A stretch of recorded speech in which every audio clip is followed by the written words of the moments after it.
RTGA, mieux qu'une chaîne, un monde.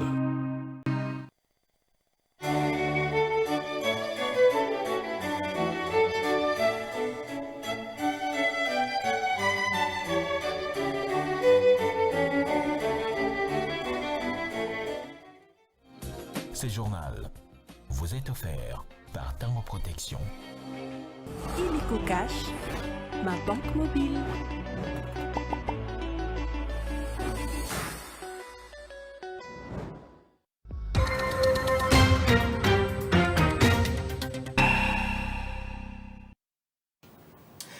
C'est l'heure de vous informer, mesdames et messieurs. Bienvenue à cette session d'information.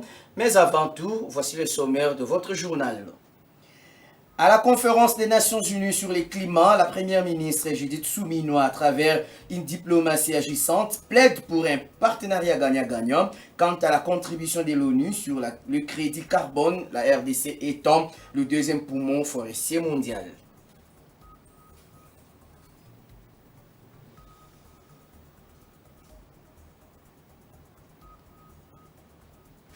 À suivre dans ce journal, modification ou changement de la Constitution, l'Union sacrée fonce à travers une sensibilisation de la population pour cette cause. De son côté, la Mouka rejette toute initiative qui vise à toucher à la loi fondamentale de la RDC, car pour lui, le moment ne s'y prête pas. Leur réaction dans ce journal.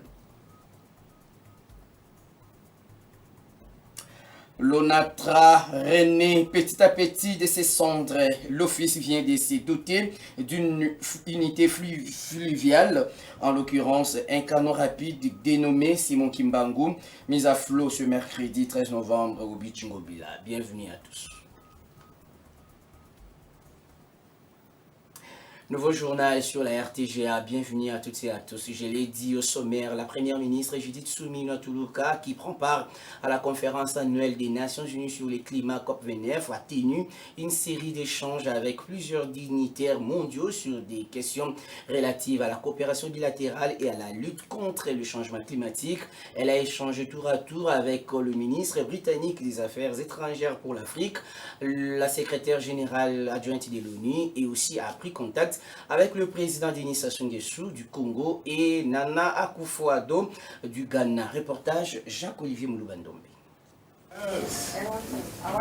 La première ministre a reçu en audience M. David Lammy MP, ministre britannique des Affaires étrangères pour l'Afrique. Les échanges entre les deux autorités ont porté sur le renforcement de la coopération et de relations bilatérales entre le gouvernement du Royaume-Uni et de la RDC, notamment la collaboration dans la lutte contre le changement climatique et pour la protection des forêts, la promotion des partenariats gagnant-gagnant en matière de commerce ainsi que de voies de résolution du conflit dans l'est de la RDC. L'échange s'est conclu sur des propositions concrètes pour engager un certain nombre d'activités concrètes, y compris l'appui à la RDC pour faire valoir son rôle de pays solution à la COP30 de Belém au Brésil à la fin de l'année 2025. Dans la même veine, la première ministre a été reçue par la secrétaire générale adjointe des Nations Unies en charge du suivi de la mise en œuvre des engagements pris dans le cadre des négociations sur le climat. Les échanges entre les deux personnalités ont permis de faire le point sur les enjeux des négociations des Bakou COP29 et les points critiques qui intéressent la RDC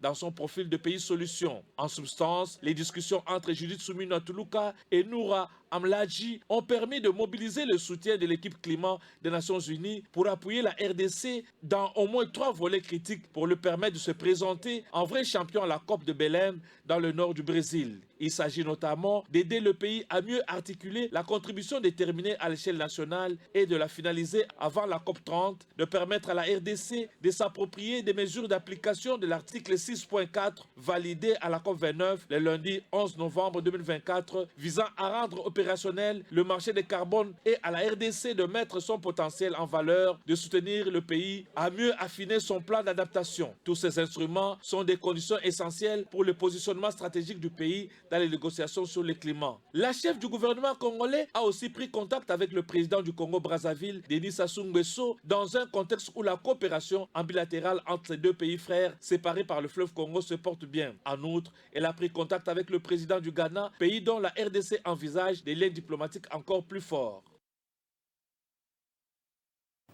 Des retours à Kinshasa, évaluation des mesures prises par le gouvernement pour éviter les naufrages à répétition en RDC. Le vice-premier ministre et ministre des Transports, Voies des Communications et Désenclavement a reçu en audience une délégation des armateurs, membres de la Fédération des entreprises du Congo. Jean-Pierre Bemba a rappelé à cette délégation de la FEC l'importance de ces mesures pour l'amélioration de ces secteurs. Images et commentaires.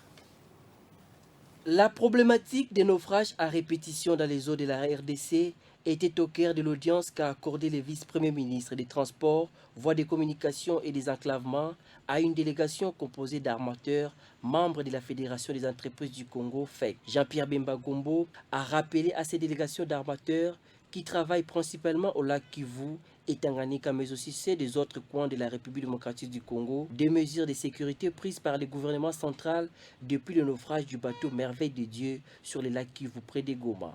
Pour Didier Moukoma, qui a conduit cette délégation, le numéro 1 des transports veut prévenir d'éventuels naufrages. Le VPM avait pris certaines mesures pour éviter ce genre d'accident, des naufrages qu'il y a eu sur le lac Kivu. C'est ainsi que nous avons invité nos amis du Nord Kivu, Sud Kivu, Tanganyika pour qu'ensemble avec le vice-premier ministre, que nous puissions échanger sur toutes les mesures qui ont été prises. Il y a aussi un problème, celui de la navigation nocturne. Il est vrai que c'est une mesure qui a été prise par son Excellence, Monsieur le Premier vice-ministre, mais de notre côté, nous avons trouvé que ce n'était pas possible de naviguer que la journée. Comme vous le savez, les eaux sont tellement douces pendant la nuit et nous naviguons mieux pendant la nuit que la journée. Il y a beaucoup de vagues et beaucoup de risques pendant la journée que la nuit. Et sur ce point, son Excellence nous a promis qu'il pourra revoir. Et il est prévu que tous les inspecteurs, les experts de la direction de la marine puissent ajouter leur capacité de travail pour en fait de leur permettre de contrôler les unités comme il faut. Pour ce qui concerne les assurances, la délégation promet de répondre favorablement à leurs obligations. Restons toujours dans les secteurs des transports pour parler de l'inauguration ce mercredi 13 novembre du canot rapide de l'Office national des transports ONATRA, baptisé Simon Kimbangu. La cérémonie s'est déroulée au Bichingo Bila à Kinshasa en présence des personnalités de l'ONATRA et d'une délégation de l'église Kimbangiste. Reportage André Ikoma. Simon Kimbangu est le nom de la nouvelle unité fluviale inaugurée ce mercredi par le directeur général de l'Office national de transport ONATRA. Une cérémonie riche en couleurs qui a réuni plusieurs personnalités au Bichingo Bila, notamment du directeur général de l'ONATRA, Martin Lukusa, et du représentant du chef spirituel et représentant légal de l'église kimbangiste, Simon Kimbangu Kiangani. Sous l'animation de la fanfare kimbangiste, la délégation restreinte, composée de la direction de l'office et de l'église kimbangiste, a procédé au lancement de la mise en circulation de cette unité fluviale.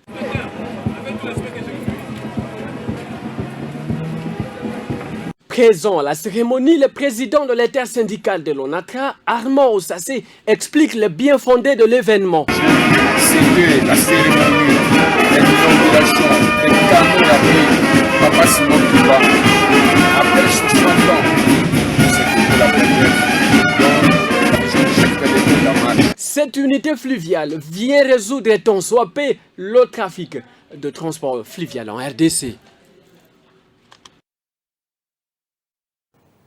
On va se rendre dans la province du Congo central. La commission de gestion des fonds du Mwanda compte déjà à son actif plusieurs réalisations après une année. Et sous le leadership de sa présidente Michelle Makengo, le fonds a déjà électrifié la cité côtière du Mwanda avec 15 nouvelles cabines électriques et a remis au Souciat des véhicules de la police, des véhicules des services aux chefs des secteurs, des tracteurs, des engins agricoles et autres fournitures. Ceci pour permettre aux habitants du territoire du Mwanda de bénéficier de la rétrocession due à la production pétrolière. Reportage.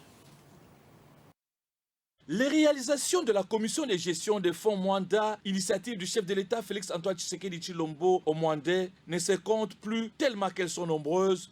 une année après la mise à disposition des fonds au comité de gestion. Ces actions, dont la plus grande concerne l'électrification de la cité côtière, avec 15 nouvelles cabines électriques, sont déjà visibles sur terrain, outre les réseaux de 70 km de lignes électriques et de l'éclairage public, composé d'au moins 900 lampadaires solaires en cours d'installation, de quoi combattre l'insécurité à la grande satisfaction des populations. Le CGFM, sous le leadership éclairé de sa présidente, Mme Michelle Makengo, ne ménage aucun effort pour s'inscrire fidèlement dans la vision du peuple d'abord, programme cher au président de la République Félix-Antoine Tshisekedi Tshilombo, auteur de ses dons de 10 millions de dollars à sa population de Mwanda. Sous la supervision du ministre des tutelles, Aimé Molendo Sakombi, la CGFM s'est déjà investie dans plus de 30 projets communautaires et a reçu plus de 100 demandes en fourniture d'équipements divers, dont un grand nombre est en train d'être distribué aux bénéficiaires. Ces dons, remis au nom du chef de l'État, sont composés notamment de sous-SIAT, des véhicules de police, des véhicules de service pour les chefs de secteur, des tracteurs, des tractopelles et autres intrants et engins agricoles aux paysans, des moteurs hors bord et filets de pêche, 2 milliers de bancs aux différentes écoles, notamment à l'école primaire, à la base militaire de Kitona et bien d'autres.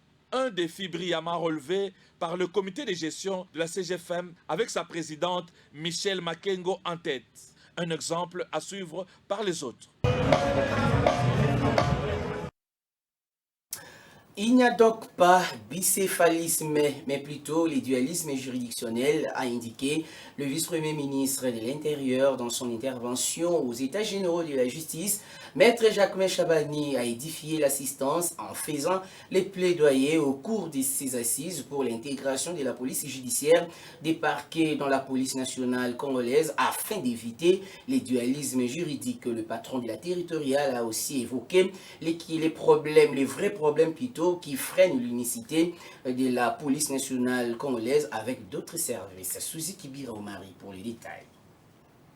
L'intégration de la police judiciaire des parquets en République démocratique du Congo dans la police nationale congolaise a été préconisée par le vice-premier ministre, ministre de l'Intérieur, Sécurité, Décentralisation et Affaires coutumières, Chabani Louko, au cours de son intervention aux États généraux de la justice organisée dans la capitale congolaise. Il n'y a pas de bicéphalisme, mais plutôt le dualisme juridictionnel, a dit le patron de l'Intérieur, à qui il avait été confié l'intervention sur le bicéphalisme de la police judiciaire. Pour le patron de la territoriale, Jacquemain Chabani Louko, la thérapie qui convient pour sortir la justice congolaise de sa grippe, c'est l'application du principe d'intégration de la police judiciaire des parquets dans la police nationale congolaise, plaçant de droit les officiers du ministère public sous la hiérarchie de la police nationale congolaise, telle qu'adoptée à la table ronde de niveau international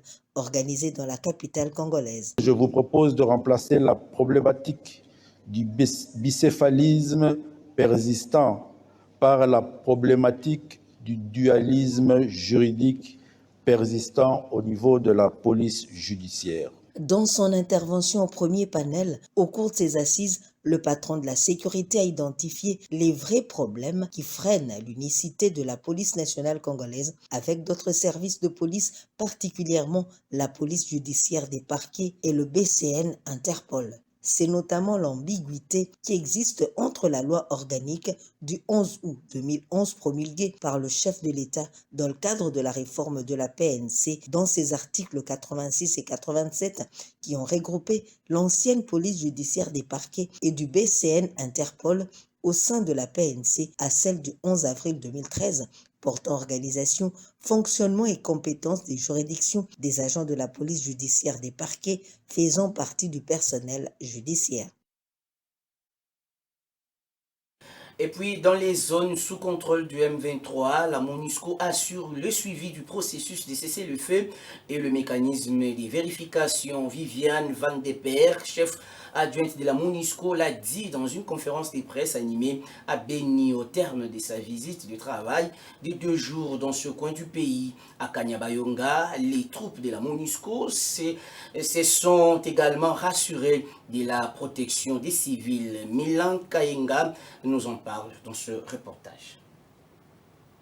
La chef adjointe de la MONUSCO à charge de la protection répondait à l'une des questions des journalistes sur le rôle de la MONUSCO dans les zones conquises par les combattants du M23 au Nord Kivu. La MONUSCO trouve important de maintenir ses bases dans ces zones pour suivre de près les mécanismes de vérification et les processus de cessez-le-feu dans la province, a indiqué Viviane Van de Pierre. Et c'est très important pour nous de rester là-bas parce qu'il y a aussi un mécanisme de vérification de ce cessez-le-feu. Et on doit vérifier à deux côtés. Alors, la MONUSCO a un mandat de soutenir ce processus, de soutenir le mécanisme de vérification. Et alors, c'est important que nous restons là. Mais c'est difficile pour nous, pour les rotations des troupes, pour le ravitaillement des troupes, mais on reste là-bas pour l'instant.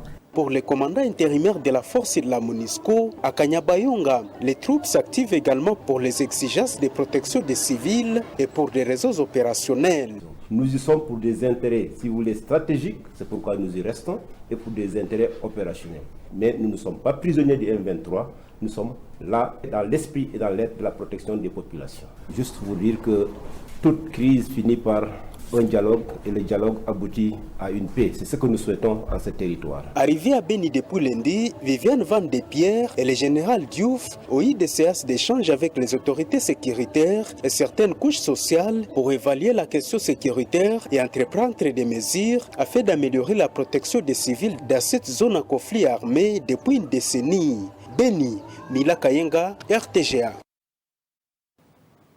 Et à Ituri, le directeur pays des Save the Children séjourne à Bunia, chef-lieu de cette province. Il a échangé avec l'autorité provinciale sur les questions liées aux interventions éducationnelles et sanitaires des enfants dans cette partie du pays en proie à l'insécurité. Jolie Palmer Sekouye pour les détails.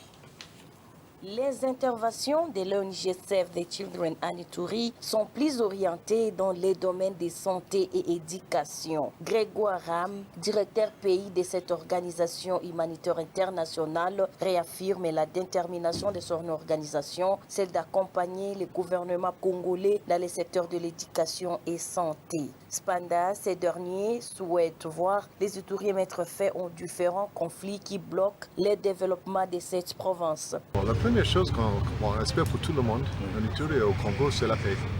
Vraiment, on essaie de travailler avec les communautés pour que vraiment la paix avance. Et c'est ça que le grand souci du gouvernement aussi. Et la population est tellement gentille. Et c'est ça, c'est pour elle, c'est tellement pénible de voir ce conflit, de voir un endroit tellement bien, où la population peut se développer, les enfants peuvent bien grandir. Et c'est pourquoi vraiment on souhaite la fin du conflit et pour que vraiment les enfants peuvent grandir dans la paix.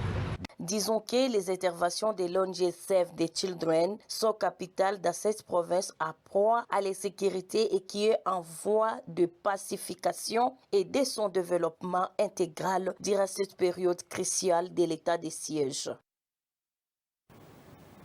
D'une province à une autre, au total 38 000 personnes victimes de la démolition de leurs maisons aux alentours de l'aéroport de Bipemba dans la commune portant le même nom dans la ville de Mbujimai vont bénéficier de l'assistance du gouvernement de la République démocratique du Congo. La ministre des Affaires sociales, Action humanitaire et Solidarité nationale a conduit une forte équipe dans cette partie de la République pour évaluer avec le gouverneur les besoins urgents de ces familles qui ont perdu plus de 800 maisons et passent la nuit à la Belle Étoile sur une étendue de 35 hectares. Suzy Kibiromari pour plus de précisions. Aziz Amounana, ministre des Affaires sociales, Action humanitaire et Solidarité nationale, a pris à bras-le-corps la situation des sinistrés de démolition de Bipemba dans le Kasaï oriental. Elle veut passer à la vitesse supérieure pour apporter cette assistance sociale et humanitaire qui justifie la convocation de la réunion de constitution des commissions. Une représentation de 100 personnes a été formée. Le président était vraiment touché. Il nous a instruit et notre Premier ministre Judith Suminwa m'a dépêché pour venir me rendre compte de la réalité de ce qui s'est passé. On a eu beaucoup de sons de cloche, mais le président de la République veut se rendre compte via le ministère des Affaires sociales, savoir la réalité de ce que vous avez vécu. Au nom du gouvernement national, la ministre des Affaires sociales a prêté une oreille attentive aux victimes qui se sont exprimées sans gêne. Et sur place, plusieurs cas ont trouvé solution en attendant la grande assistance sociale et humanitaire du gouvernement du Congo démocratique à travers les affaires sociales qui a pris en charge les obsèques des sinistrés qui ont perdu, notamment une famille qui a perdu le père des suites de cette démolition. Le chef de l'État a écouté la voix des sans-voix. Il a accompli comme il avait promis d'envoyer la ministre des Affaires sociales. Et que nous soyons aujourd'hui une grande délégation venue de Kinshasa sur instruction du président de la République, je ne peux qu'être heureux. Après un entretien avec les victimes, Nathalie Aziza Mounana s'est rendue sur le lieu pour constater la désolation et dommages, voir dans quelle mesure l'assistance sociale et humanitaire sera assurée par le gouvernement souminois le plus vite que possible. Car le chef de l'État, Félix Tshisekedi, tient à la réhabilitation des sinistrés de Bipemba. Il y a 802 foyers, 38 000 personnes sur 35 hectares qui attendent encore ce coup de pouce du gouvernement congolais.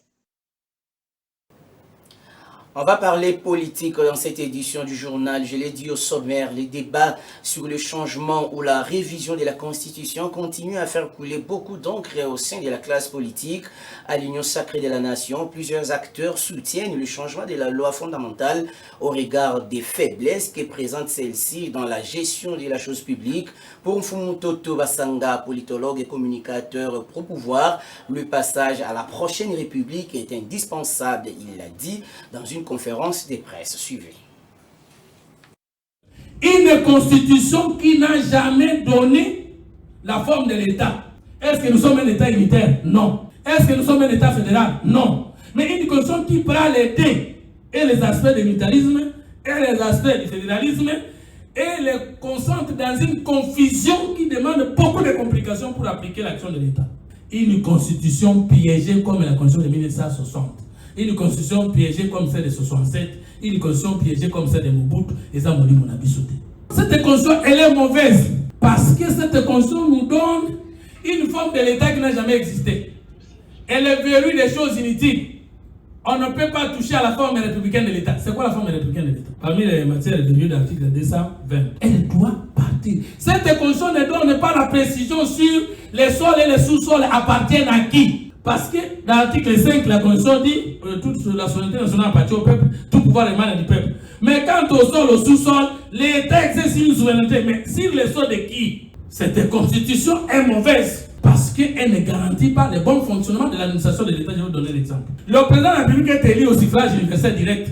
Et le président de la République nomme le premier ministre au sein de la majorité parlementaire ou de la coalition par les formateurs que lui-même a désignés. Ça signifie que c'est lui qui est l'autorité de référence de la majorité au pouvoir. Alors comment donner au président la possibilité de nommer un premier ministre qui n'a pas le pouvoir de révoquer? Moi, je suis capable de te créer premier ministre, mais lorsque tu te méconduis, je ne suis pas capable de te révoquer. Il faut que j'attende ton décès, il faut que j'attende ta démission, et vous avez vu comment Ilungamba a tenté de se moquer du chef de l'État. Vous avez vu avec cette constitution comment les ordonnances du chef de l'État ont été repoussées par le ministre pour les exécuter. Nous soutiendrons encore une fois la position du chef de l'État qui est conforme aux Sciences Po, la position du chef de l'État qui est conforme à l'évolution de toutes les républiques du monde entier. Et nous allons nous battre pour que ceux qui ne comprennent pas comprennent. Et finalement, le peuple congolais n'est pas dupe, il va se prononcer. Et du côté de la coalition Lamuka, l'on n'entend pas de cette oreille l'initiative de la majorité présidentielle. Prince Penge, communicateur de cette plateforme de l'opposition, indique qu'ils feront barrage à Félix Tshisekedi s'il s'obstine à toucher à l'actuelle constitution. On l'écoute. Pour la coalition Lamuka ou pour la DD Congo, et pour la DD Congo, voulais-je dire, il n'y a pas opportunité, il n'y a pas urgence pour qu'on puisse tripatouiller la Constitution. Les urgences, nous les connaissons. C'est les routes qu'il faut construire, c'est les ponts qu'il faut ériger, c'est les emplois qu'il faut créer, la sécurité qu'il faut ramener dans tous les territoires du Congo où les dessertes en électricité qu'il faut donner aux Congolais, c'est l'eau potable, etc. Parlant des faiblesses de la Constitution, toutes les constitutions ont des faiblesses. Ce sont des œuvres humaines. La nôtre également a ses faiblesses, mais nous disons les corrections à apporter entendront, parce que personne n'en mourra. Ce qui est à la base de la destruction du pays, ce n'est pas la Constitution. Ce n'est pas la Constitution qui a fait que 71 millions de dollars soient décaissés par Kazadi pour construire des forages et que rien n'a été fait. Ce n'est pas la Constitution qui fait que Kinshasa puisse devenir une ville piscine où une toute petite pluie et toute la ville est inondée. Ce n'est pas non plus la Constitution qui fait qu'un policier soit payé 79 dollars. D'ailleurs, nous, la MOCA, DD Congo et les autres, nous sommes en pleine campagne. Changeons Félix Tshisekedi et non la Constitution. Vous voyez que le peuple est avec nous. Ce qui est sûr, c'est que Félix lui-même le sait. On ne veut pas se tromper. On peut tromper tout le monde, sauf sa propre conscience. Félix, dans son fond intérieur, sait que ça ne passera pas. Et qu'il va échouer, il va couler avec son projet. Ce que Fumitoto fait là, c'est une opération de lavage des cerveaux. Fumitoto est un peu comparable à Ben Laden, qui vend du vent et qui dit aux jeunes, mourrez, ils vont te salir, vous allez les retrouver au paradis. C'est exactement ça que Fumitoto dit aux gens. Il n'y a pas de confusion. Notre État, nous connaissons la forme. C'est le régionalisme conditionnel. On a trouvé une réponse entre les unitaristes et les fédéralistes. On a trouvé une voie médiane. De prendre les avantages du fédéralisme, de prendre les avantages de l'unitarisme et de les mixer. Politique, toujours l'Union pour la démocratie et le progrès social, UDPS Tshisekedi a célébré la journée dite de la base le 12 novembre 2024 à Kinshasa. Deo Bizibou qui a fêté avec faste cette victoire dédiée à la base de l'UDPS au terrain Bondo dans la commune d'Ngiringiri a encouragé les combattantes et combattants à continuer à être très regardants vis-à-vis de leurs dirigeants. Reportage. Parti des masses et des cadres, l'Union pour la démocratie et le progrès social a commémoré cette date du 12 novembre consacrée au retrait de la signature de l'actuel chef de l'État de l'accord de Genève, accord qui voulait placer Martin Fayoulou comme le seul candidat de l'opposition à la présidentielle de 2018. Au cours d'un grand meeting populaire tenu au terrain Bondo à Ngiri, Deo Bizibou, désigné par ses pairs secrétaire général ad intérim de l'UDPS Tshisekedi, a tout d'abord salué la pression des combattantes et combattants et a contraint Félix Tshisekedi à retirer sa signature de cet accord. Pour lui, ni tété cette pression de la base, l'UDPS ne serait pas aujourd'hui au pouvoir. Par ailleurs, Deo Bizibou Balola a appelé les militantes et militants de l'UDPS à être très regardants vis-à-vis des dirigeants du parti. Dans le contexte actuel, marqué par une crise au sein de l'UDPS, Deo Bizibou a lancé un appel à tous les leaders de l'UDPS qui refuseraient d'être contrôlés par la base, de quitter les partis présidentiels et de vaquer à d'autres occupations.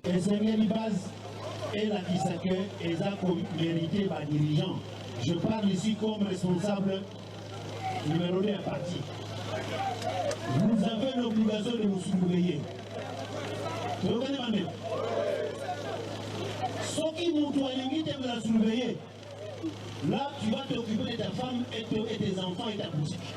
Actualité oblige, Deo Bizibou Balola n'a pas mis de côté la question de la révision constitutionnelle. Devant le militant du parti, il a fait savoir que l'UDPS s'est déjà préparé pour prendre part à la commission annoncée par le président de la République afin d'étudier cette question. Cependant, le secrétaire général ad intérim de l'UDPS a condamné fermement la campagne précoce lancée pour le changement de la Constitution. Selon lui, cette initiative sera prise après les conclusions de la commission.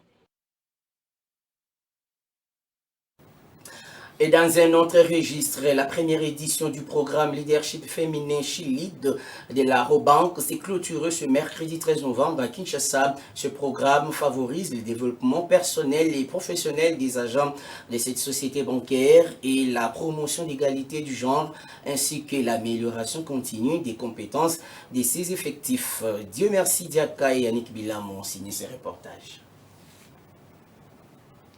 Ces programmes de leadership féminin SHELED favorisent le développement personnel et professionnel de ses collaboratrices. La Robank confirme ainsi sa position de leader dans la transformation vers une plus grande égalité des genres et l'amélioration continue des compétences de ses effectifs. Afin de promouvoir le genre au sein de la structure pour les employés du genre féminin, nous avons aujourd'hui pu participer à la soutenance finale. Cette soutenance finale, elle a eu lieu parce que nous venons de 4 mois de formation avec 4 modules spécifiques au métier de banque, au leadership ainsi qu'aux soft skills, notamment la prise de parole en public. Comme vous avez pu le constater aujourd'hui, c'est un franc succès. Cet événement marque l'aboutissement des 5 mois d'accompagnement intensif débutés le 15 mars 2024, au cours desquels 52 collaboratrices candidates sélectionnées parmi 635 femmes agents de Robank ont suivi une formation structurée et rigoureuse. Les programmes SHELED incarne la vision de Robank d'une entreprise inclusive et résolument tournée vers l'avenir. Nous allons trouver des talents exceptionnels au sein de la banque. Nous allons continuer à les promouvoir, à les encourager pour finalement rejoindre notre objectif d'avoir une parité l'année prochaine. En renforçant les compétences et l'ambition de ses collaboratrices, la Robank pose les bases d'une culture d'excellence où le potentiel de chaque membre à compétences égales de l'équipe est valorisé. À noter qu'avec SHELED, la Robank ne se contente pas de former des leaders féminins, elle œuvre à créer un environnement propice à l'innovation et à l'égalité des chances, de sorte à pouvoir envisager un management inclusif d'ici à 2028. Ce journal est donc terminé. Voici le rappel des titres. À la conférence des Nations Unies sur le climat, la première ministre Judith Suminwa, à travers une diplomatie agissante, plaide pour un partenariat gagnant-gagnant quant à la contribution de l'ONU sur les crédits carbone, la RDC étant le deuxième poumon forestier mondial.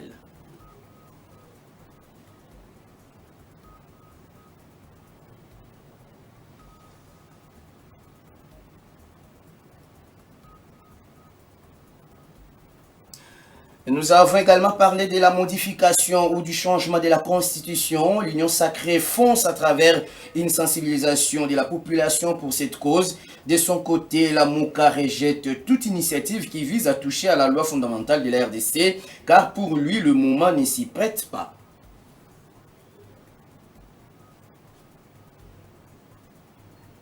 Et puis l'ONATRA renaît petit à petit de ses cendres. L'office vient de se doter d'une unité fluviale, en l'occurrence un canot rapide dénommé Simon Kimbangu, mis à flot ce mercredi 13 novembre au beach Ngobila. Cette édition des nouvelles est complètement terminée. Merci à vous de l'avoir suivi et bonne suite des programmes sur les antennes de la RTGA World. Au revoir.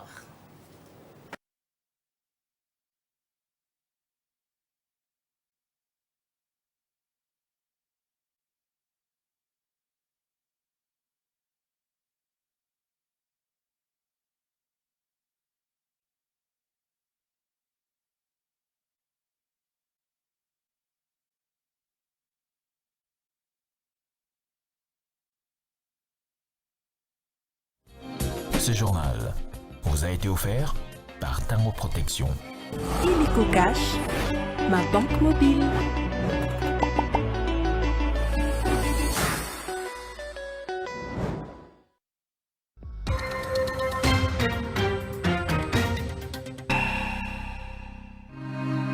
RTGA, mieux qu'une chaîne, un monde. RTGA, mieux qu'une chaîne.